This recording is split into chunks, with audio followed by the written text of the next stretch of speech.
Welcome, everybody, to Drive Through Sports with Adam and Paul. I am Adam Freeman, coming to you from Atlanta, Georgia. My good buddy Paul Brees is in Brentwood, Tennessee. Encourage everybody to follow us on Twitter at DThroughSports, as you can see there to my right, over my right shoulder. Also subscribe to our YouTube channel, Drive Through Sports with Adam and Paul, and check us out on all of our listening platforms, Apple Podcasts, Google Podcasts, as well as iHeart and Spotify. And a new addition, as Brees and I, you can see us now. We're sporting the new Drive Through Sports merchandise collection. All right. So I have included our Venmo there on the slide as well. HNS Broadcasting. Please include mailing instructions if you are out of the state of Georgia or not within driving distance of Paulding County. I'll make sure and get your T-shirt to you. All Drive Through Sports. Please include your size as well. All Drive Through Sports merchandise T-shirts are $10, and you can have yours as of right now. The only people that have them, myself and the Brees family and my wife.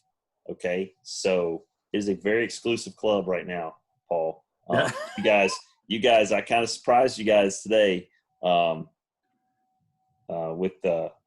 with the box that I got delivered, and I delivered it. I packed it in a previously used box. So I'm trying to be environmentally conscious, but the box that I packed it in apparently raised some concern as you were opening it. Please. Yeah. So as it turned out, I heard one of my daughters, I think it was Kelsey, yell at my wife and said, "Hey, there's a package on our porch."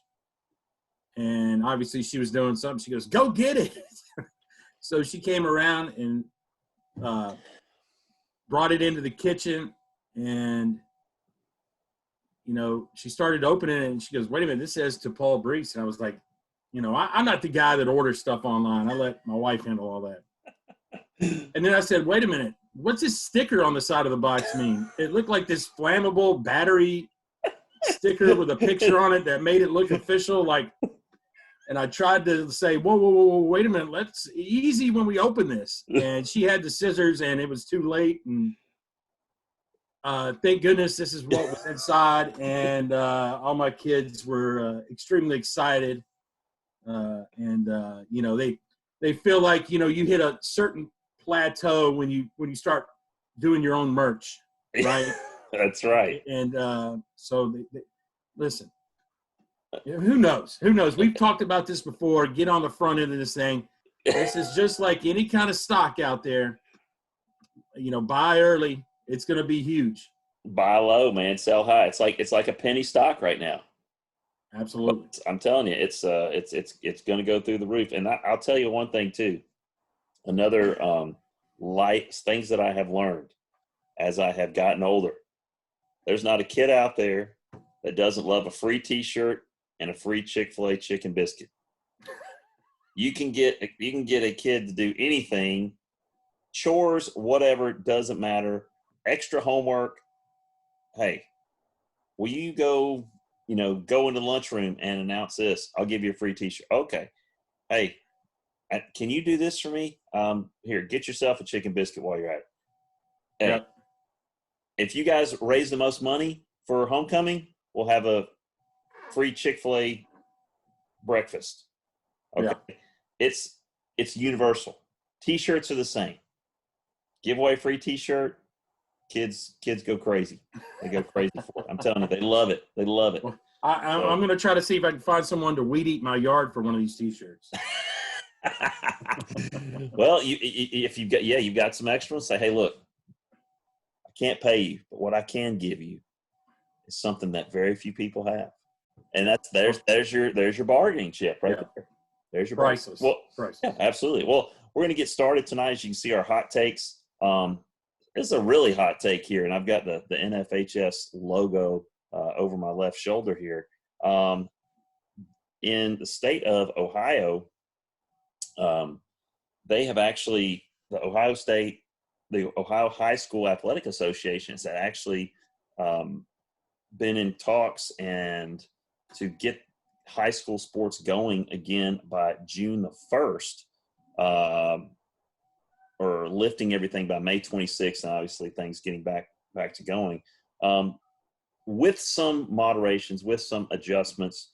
Obviously they have categorized, I don't know if you read the article, Paul, but they've categorized these sports into low, moderate, and high risk categories. Obviously the ones that are the lower risk are the golf, the individual weightlifting, swimming, sideline cheering, not competition, and individualized track and field events. And then you get a little bit more into the team game with the moderate stuff: basketball, volleyball, baseball, softball, soccer, swimming relays, girls lacrosse, 7-on-7 football, which I thought was interesting. I'm going to mention something about that. And then, of course, the higher risk sports, which is football. Now, everybody in the South is all worried about football, and you should be, because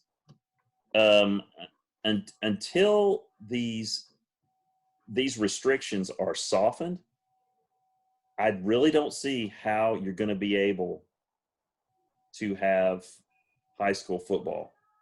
Do you, Paul? I just don't. Yeah, I mean, it's going to be tough. And, I'm surprised that, the high schools don't wait until they see kind of a pattern from the NFL or the college football. I mean, it would be shocking to me to see high school start before college and pro. Just the way it works out. And I mean, how can you tell me that a pro team is going to be less when it comes to, the procedures and policies than some ragtag high school, and, these kids coming in and saying, hey, what are we going to do? And you got coaches who are like, hey, just grab a ball, let's go. Yeah, I mean, here's the thing. It's like, you got all these, and they're guidelines. Remember, they're not mandates. And I think that's a key thing that we need to understand, and we need to recognize about this, is they are guidelines and not mandates. But here's the thing, like, if you follow the guidelines, do you realize the staff that has to be involved in order to follow the guidelines? Yeah. Like, you're going to have to get more people. You can't have, like, in a school that only has one athletic trainer or no athletic trainers, what are you going to do? Yeah. Okay. Yeah. I mean, okay. I'm going to get the linebackers coach and the wide receivers coach who have CPR. Okay. And they're in charge of taking everybody's temperature, documenting it. I mean, you're getting people that are not healthcare professionals doing that type of stuff. And I get it. Most of them are PE teachers that have that training, but it's a whole new level of liability.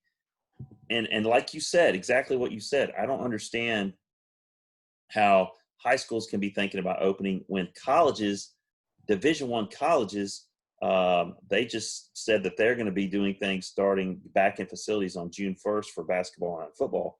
But they have the facilities and they have the funds to do all the disinfecting and all that stuff and equipment and stagger things and have all the staff in place to do that.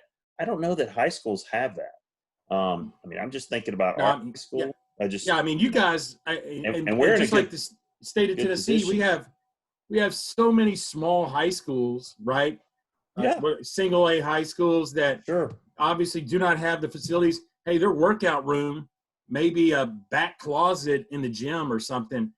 And I mean, if that's the spatial awareness of you can only have 6 or some, what are you going to do?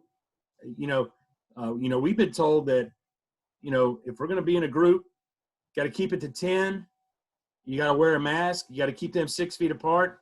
If you have another group of 10, they need to be 10 feet away from that group of 10. Yeah. And so you're working out, if you're having a strength training session like we normally do, we got the whole, and we're lucky because we have a large weight room. It used to be our field house. That's how big it is. With multiple weight racks and all that sort of stuff, that they would have the whole team in there working out in groups of 6 to 8. I'm guessing. Yeah. And that's how they would conduct weight training class and then the summer workouts. Well, you still got 110 kids in a building. You know what I mean? And how are you going to do social distancing in weight training and strength training? That's not even safe. I mean, if you're max lifting, you've got to have spotters in place. You can't have them more than 6 feet away. I just don't understand how that's going to be possible to be able to operate the way and the way that we're used to operating at, whether it's high school level, college level, pro level, whatever. I mean, you're talking about football.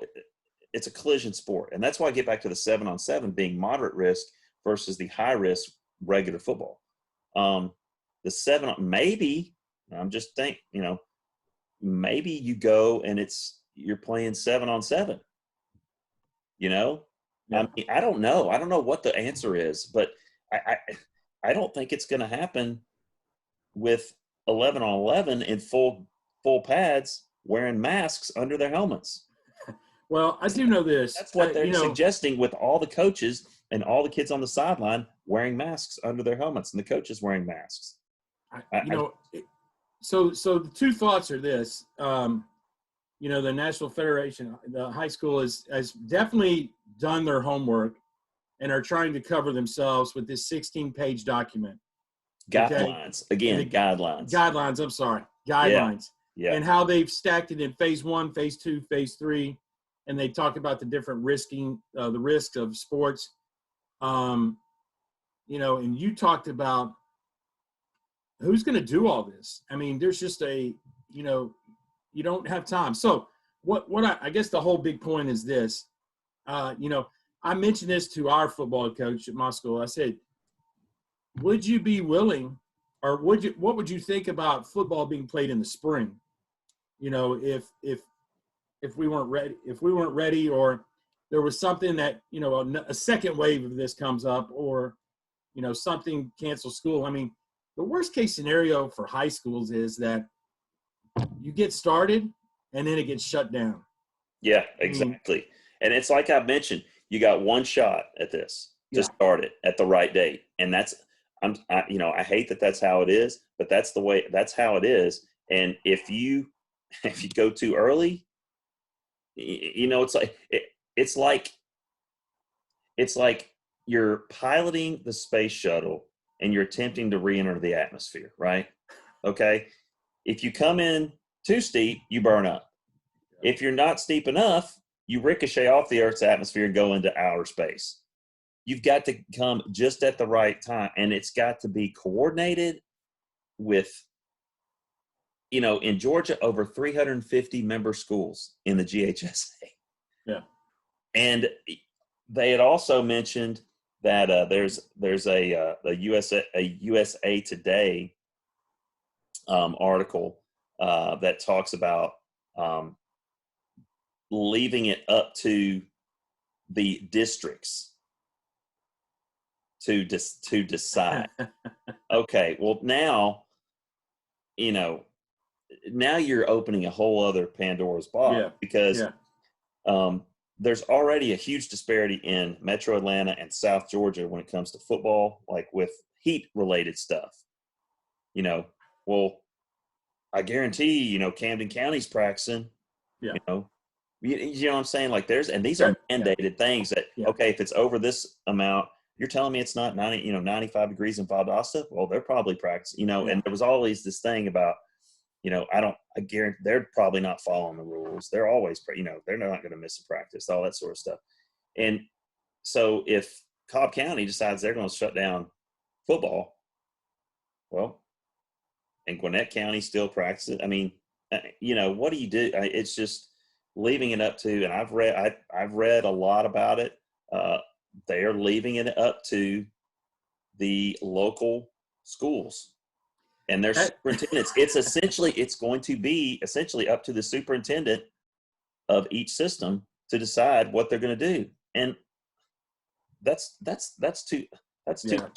too much of a decision because here's another thing. And my wife brought up a great point. Leslie brought up a great point. She's like, because I was reading to her the CDC guidelines on returning to school, not sports. Okay. We need to be able to return to school before we start thinking about sports. Okay. Right. So I was just reading to her some of the things about distancing on buses, one child per seat, every other seat. Are you kidding? Do you know, having a 6-year-olds in first grade wearing masks all day. That's not good. Really? Okay.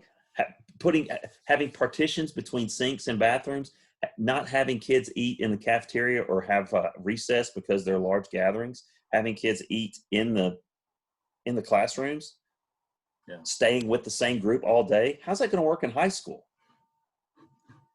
You know, I don't know. It's just not feasible. And you and I are both teachers, and we know that you're in close contact. One of the things, it was funny because we kind of talked about this the other day in the grocery store, like Publix. So when I go to Publix, oh dang, I'm going the wrong direction down the aisle. I gotta go. I can't go up this aisle. I got to go up this aisle, but I can't because there's a big red X right there. So I got to go up the next aisle. Okay, that was one of the things. Having directional arrows, like only one-way hallways. Are you kidding?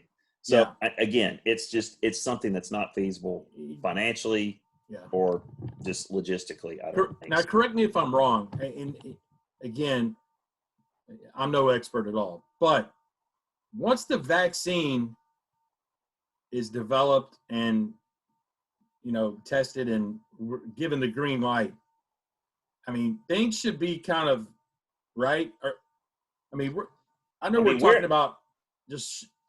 I'm thinking this is like, can a vaccine be rolled out by January?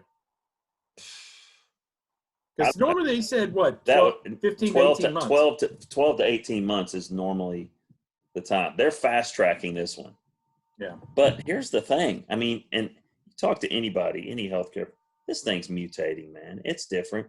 It's just, just like, and I tell my kids this when we study infectious diseases. I say, look, if somebody walked in this room right now and they had the flu virus from 1983, guess who would not get sick? The only person in this room that would not get sick would be me, because my body has seen that. You guys haven't, and you get really sick. It's the same thing. It's going to change. It's going to adapt. It's going to be able to survive longer on surfaces. It's going to be able to, survive longer in the air and this, that, and the other. And we don't know. Yeah. Will it be like the flu? Do you get a flu shot? Yeah. Okay, I do too. Every now and then I get sick. I don't get really deathly ill sick. Right. But I don't feel really great for a couple days. But it's better than being down for the count for 7 to 10. That's what we have to look forward to. Yeah. You know what I'm saying? Yeah. And I was just running the numbers today. Total cases is 1.5 million total cases. That is 0.48% of the population. Okay. Yeah. The fatality rate is 0.0002%. Now that's very low, but it's a big deal if it's somebody that you know what I'm saying? My uncle, he had a good friend of his. I may have told you this in a phone conversation. Started feeling bad on Thursday. Got put in the hospital on Friday. Put on a ventilator on a Saturday. Died on Monday. That's how aggressive it can be if you have a pre-existing condition. So, if they roll out this thing by January and you can inoculate everybody in the country, I think that's but your guy on Barstool had a great, rant, okay, since when did it go from flattening the curve to we got to find a cure before we go back to, he had a good point. Yeah. And he can kind of be a jerk sometimes about it, but I agree with his logic there. So, but yeah, I think we should talk about something that is a little bit related to this. We're usually the more entertaining guys, man. We got a little off right there. We got a little off. My bad. That was on me. But it was the whole because we deal with sports all the time. Sure. High school sports are near and dear to our hearts, and we want to see them back, but we want to see them back safely. All right. So the sort of the next thing here would be Big Ben's beard. Now, you saw it pre-trim, right? Now, if you're talking about what I saw on Twitter was the tweet that a video of Big Ben Roethlisberger Yep. in the plane. He looked like he was about 22 years old, but apparently that was pre-surgery. I don't. He was on a plane, and I guess maybe his wife or somebody was taking this video. Yeah, I don't know. Did you see this? No. Okay, so, and he says, I'm not going to shave or cut my hair until I can throw a football to my teammates. Yeah. And the premise, yeah. And she said, does that mean like a tennis ball or something? He said, no, real live football, route football. And you saw this cool montage of him throwing the juju on a practice field, and guys, Grizzly Adams. Oh, yeah. He's like Captain Caveman, dude. And then it cuts away to he's sitting in a barber chair. Yes. Okay. So apparently the governor of Pennsylvania? Governor of Pennsylvania, yep. Now, is he a pro Steelers or a pro Eagles guy? I don't know. I don't know. I think he's I don't know. I think he's just a pro follow the rules guy, because there was a stay-at-home order in Pennsylvania still in effect. All right. So Roethlisberger, and I understand. Okay, and, part of me is like, hey, it's just a haircut or whatever. But look, the governor of your state said we have a stay-at-home order. When we had ours in Georgia, I followed it. Okay, why did I follow it? Because I've got family members that I don't need to bring it home to, quite honestly. Okay. Ben Roethlisberger, he made this statement on Twitter. Hey, I got to throw to my teammates. Now I'm going to go get my beard trimmed. I'm going to go to the barbershop to do it. I mean, in just a blatant disregard for the governor's order. So yeah, do I think the governor should have called him out? Absolutely. Okay. I mean, this is stuff that when you hear these stories about him in the locker room, you're like, it's got to be his way or the highway in the locker room. It's the same way in life.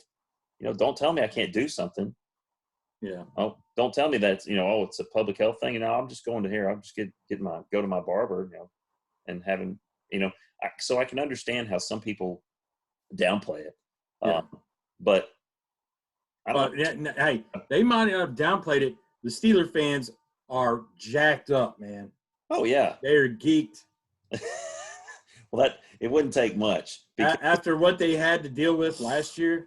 Wow. That was such a bad year for them. And of course, the year that I had probably one of my worst fantasy draft picks ever, Juju Smith-Schuster. Terrible pick. And then once I got him, I couldn't get rid of him. Nobody wanted him. It was like damaged goods. Yeah. So, so his beard made some headlines. Now it's nice and trimmed, and he's catching some flack for it. But the Steeler faithful are all backing him. Absolutely. Here's the thing. Here, think about this. What if 2 weeks from now we read on SportsCenter that Ben Roethlisberger has coronavirus? Yeah, that could be a problem. Yeah. Right? Okay, yeah. So it's I hope he doesn't. Listen, there's a lot of what ifs with this whole thing. Oh, so much. It's a day-to-day thing, and we just don't know which way it's going to turn. So here's what we do know. Here's a guy that is not depressed. Dak Prescott, right?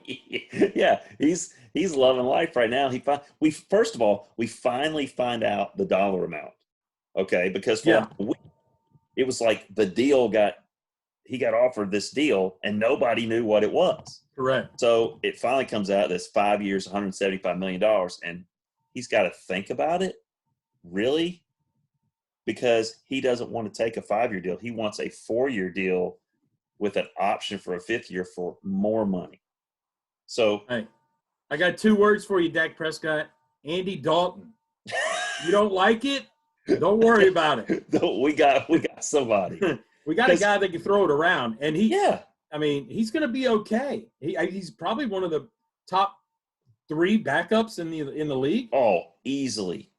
And let me throw this at you. Just start, like, if you're picking and you're looking at resumes, who'd you rather have? Dak Prescott or Russell Wilson? Yeah, it's a no-brainer for No, me. just tell me. I'm just going to go. Oh, I would take Russell Wilson in a heartbeat. Okay, all right. Dak Prescott or Carson Wentz? Healthy Carson Wentz? Healthy Carson Wentz. Yeah. Healthy Carson Wentz okay. for sure. All right. Dak Prescott or Jared Goff?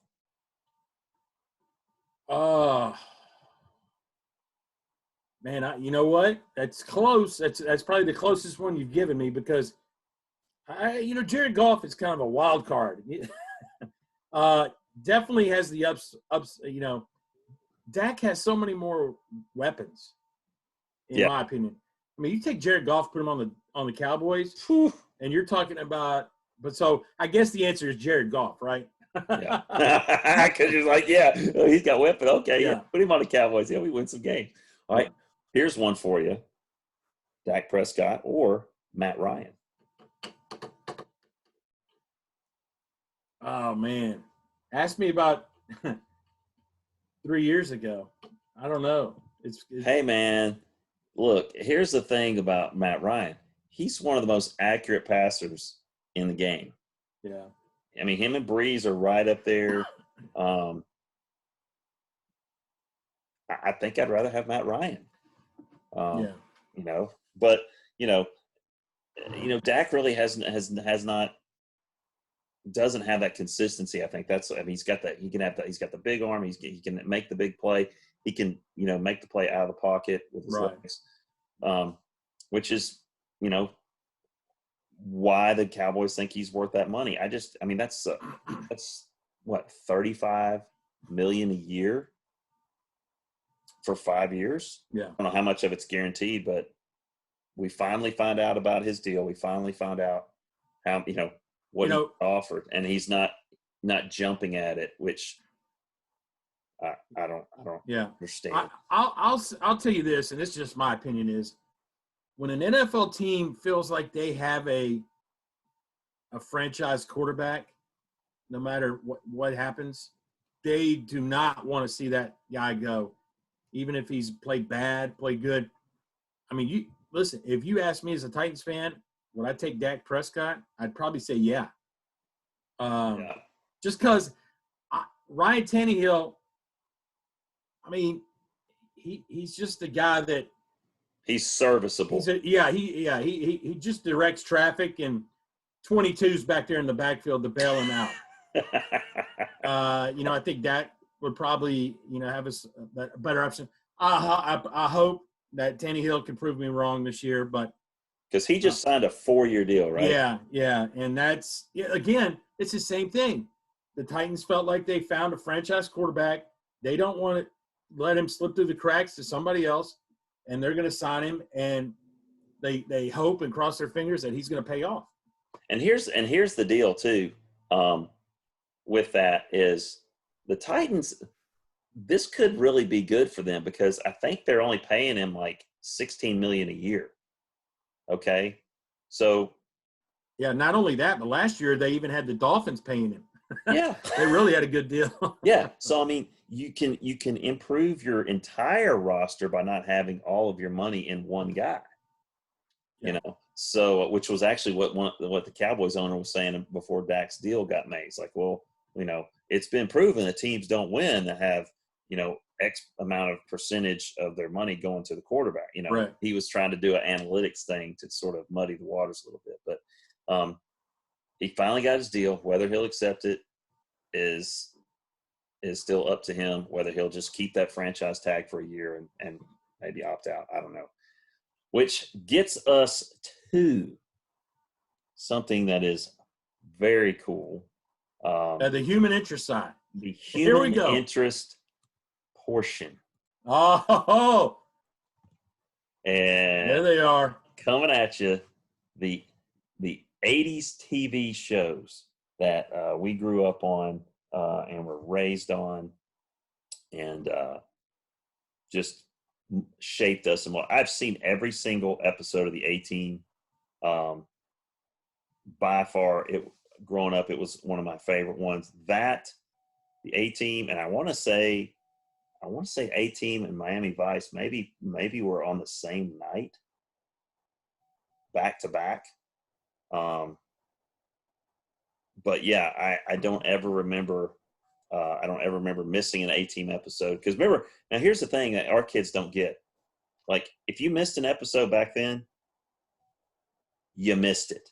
Okay, you weren't seeing it. Like,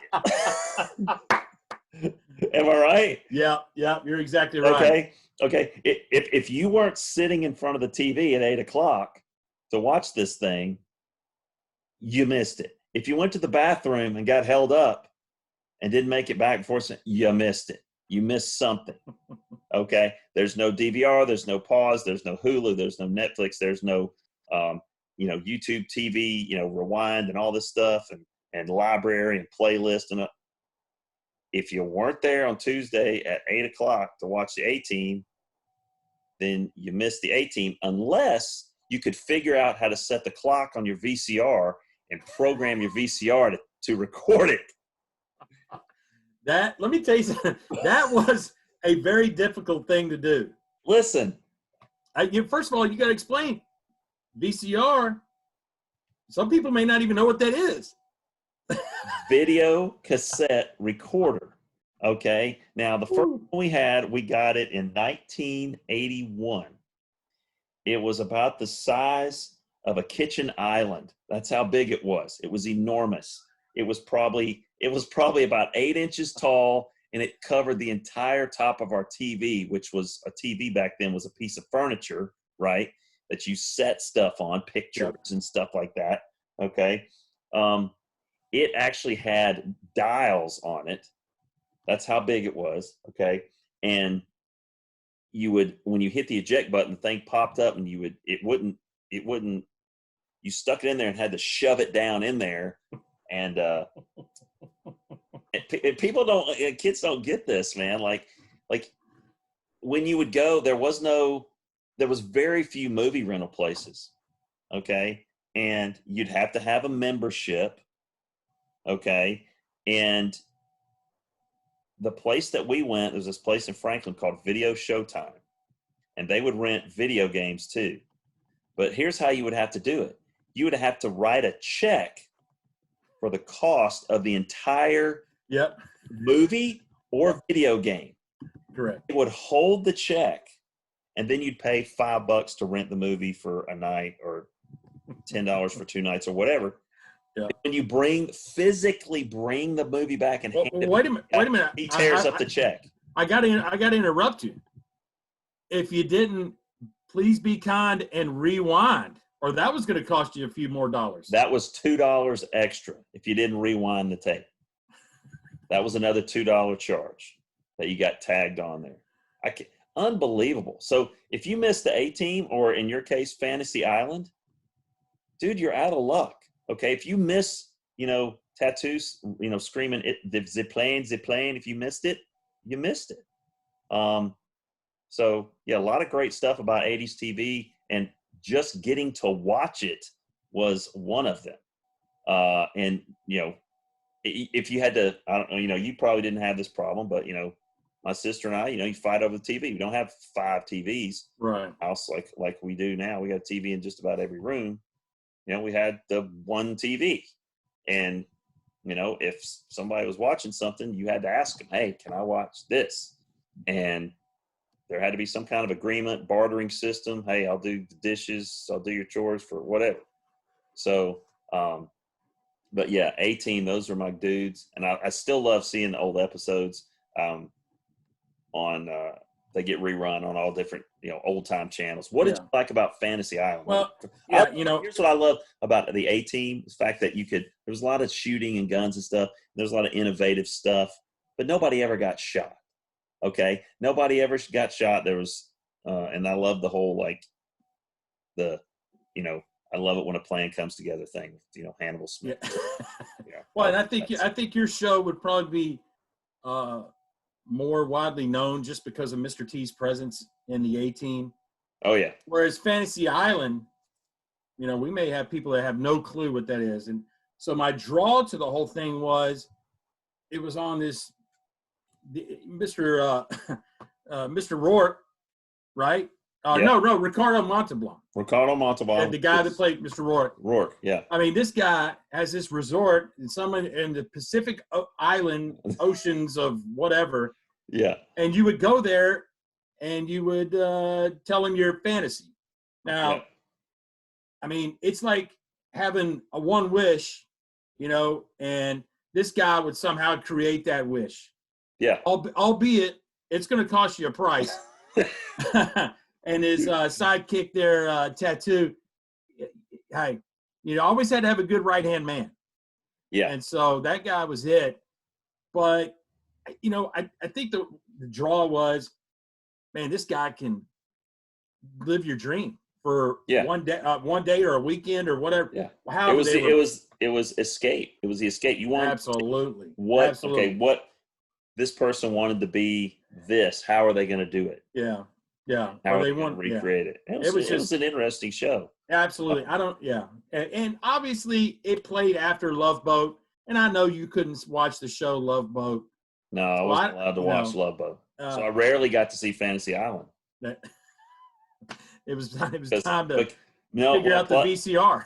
Well, yeah, because it was I think it was assumed that because Fantasy Island came on after Love Boat that there was some association between the two. Absolutely. So I couldn't watch that either. Yeah, yeah. Well, Adam, I tell you what, this is you know, high school sports is a big question mark.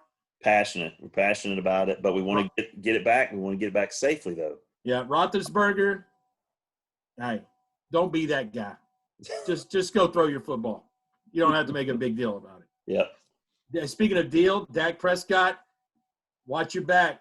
Watch your back. The red gunslinger's right behind you. And waiting. Listen, he's just waiting.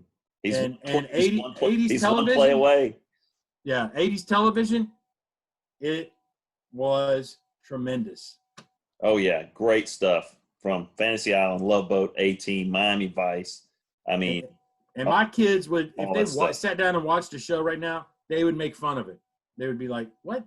You could see the green screen. You know, you know, it would be." But listen, we're mesmerized as kids. So oh yeah, it's crazy. It was fun.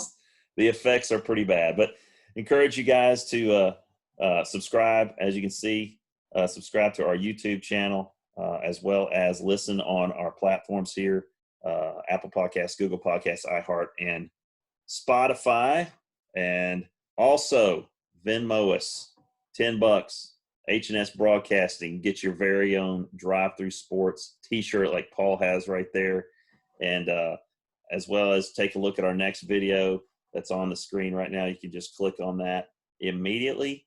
And also below us, below our pictures here, there's a picture of me and Paul. You could subscribe directly from this video to our YouTube channel. For Paul Brees, I'm Adam Freeman. You've been listening to Drive Through Sports with Adam and Paul.